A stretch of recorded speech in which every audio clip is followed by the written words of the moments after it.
një deklaratë e përbashkët e miratuar nga 560 ligjvënës, nga të dyja dhomat e Mbretërisë së Bashkuar. Përfshir 230 antar, nga shumica në dhomën e komunëve, dhe 330 antar të dhomës së lordëve. Shpreh shqetësim të thellë për situatën në Iran.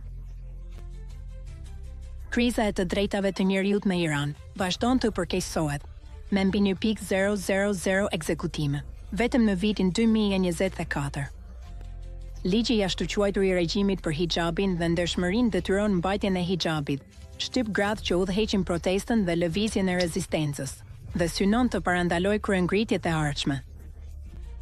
Në fund të vitit të kaluar, regjimi dënoi gjithashtu me vdekje 9 të burgosur politik për antarësinë të supozuar në organizatën e mujahedinëve të popullit të Iranit, PMI Mekka, duke theksuar goditjen e dhunshme ndaj kundërshtimit dhe frikën nga rezistenca e organizuar.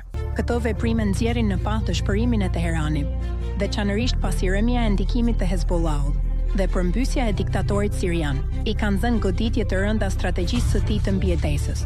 Gjatë kryengritjes së vitit 2022, populli i Iranit hodhi poshtë çdo formë diktature, qoftë monarkike apo teokratike, dhe kërkoi një republikë demokratike. Përkëdhelja e këtij regjimi të lëkundur tradhton vlerat demokratike, inkurajon politikat e tij shtypse dhe minon sigurinë globale, ndërsa Teherani vazhdon ambicjet bërthamore dhe terrorizmin, duke pasur parasysh bllokadën totale të regjimit ndaj çdo rruge për veprimtari politike. Komuniteti ndërkombëtar duhet të njohë të drejtën e popullit iranian për ndryshim regjimi. Duhet të njihet gjithashtu e drejta e njësive të rezistencës së Mekka, të cilat luajnë një rol kyç në këtë përpjekje popullore për ndryshim, për të luftuar ertësin, dhe ertësia duhet të shpallet organizatë terroriste.